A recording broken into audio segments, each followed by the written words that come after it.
18 мај е светскиот ден на музеите. По тој повод дојдов во Природонаучниот музеј да поразговарам со госпоѓа Лилјана Стефановска, биолог и едукатор, токму тука во музеот, да слушнаме како ќе го одбележите овој ден, кој што се одбележува на секаде низ светот. Целта е да ги мотивираме гледачите да дојдат, да ги посетат музеите, да научат повеќе за нашето културно наследство и сето она што може да го покаже овој музеј каде што се наоѓаме ова утро. Добро утро до вас. Добро утро и добро дојдовте во најстарата биолошка установа во Република Македонија или најстариот музеј во Македонија, Природонаучен музеј на Македонија, формиран уште во далечната 1926 година на иницијатива на еден истакнат природонаучник, зоолог, доктор Станко Карамен. Значи, следната година, на 26 октомври 2026 година, пред нас е еден голем предизвик, а тоа е одбележување 100 години од формирањето на овој музеј. Што е оно што е најинтересно за посетителите што може да го видат во музеот? Па добро, низ бројните витрини и диорами низ постојаните изложби се презентирани некаде околу 4000 експонати, значи од флората, фауната и геата на Македонија. Она што е посебно интересно е секако палеонтолошката изложба, каде што посетителите можат да се запознаат со пикермиската фауна, односно можат да видат оригинални фосилни остатоци од една група на животни кои што живееле на овие простори некаде пред околу 8 милиони години. Понатаму ботаничката изложба, реков, се наоѓаме токму тука. Две витрини се посветени на ендемичните видови на растенија, значи се работи за растенија кои што растат исклучиво на одредени локалитети, нели, во Македонија, па ги нема на ниту едно друго место во светски рамки.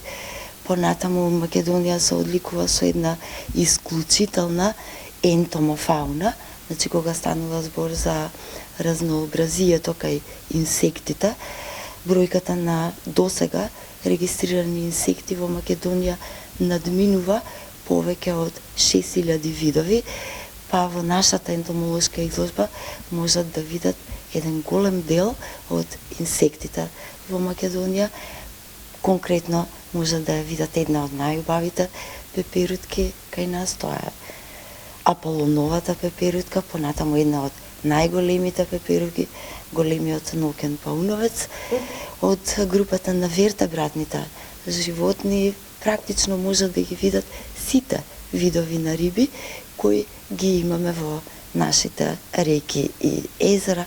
Понатаму посебно се интересни и водоземците, влечугите, од влечугите секако змиите отровници, односно трите видови на змии отровници, поскокот или позната меѓу народот како камењарка, важи за една од најотровните змии не само во Македонија, туку и во европски рамки, како и двата вида на шарки. Понатаму од изложбата во која што се презентирани птиците, особено се интересни пеликаните, кои за жал во Македонија сега се сретнуваат само и тоа мала една популација на Преспанското езеро. И на крај постојаните изложби завршуваат со цицачите, односно мамалија, каде што се презентирани или посетителите можат да ги видат речиси сите видови на цицачи кои што се карактеристични за Македонија.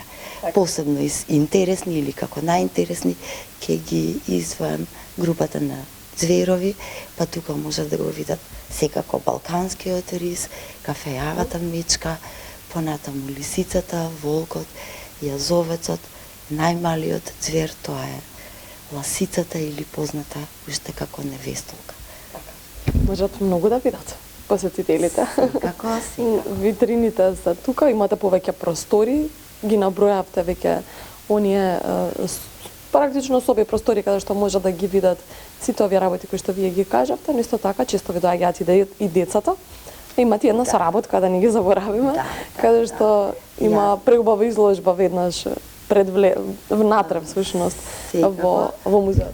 Секако сакам да искористам оваа прилика и да ги поканам вашите гледачи да го посетат музеот и да ја посетат едукативната изложба со наслов Преспанско езеро, бисер на природата, една преубава едукативна изложба која што е изработена, реализирана во соработка помеѓу музеот, преку Оделението за едукација и Основното училиште Вера Јоцич од Скопје, преку оригинални фотографии од Преспа, од Преспанскиот регион, преку цртежи детски, различни креативни изработки, посетителите ќе можат одблизу, нели, на еден поинаков начин да се запознаат со специфичната флора и фауна која што се карактеризира Преспанското езеро и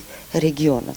Целта на оваа изложба беше да упатиме една силна порака, а тоа е да ја подигнеме пред се еколошката свест од една страна, од друга страна да упатиме порака за потребата од заштита на Преспанското езеро како еден специфичен, природен, сладководен екосистем кој што е особено важен за Македонија, а за жал се наоѓа во една лоша состојба, во една состојба заради драстичното намалување на нивото на водата во езерото.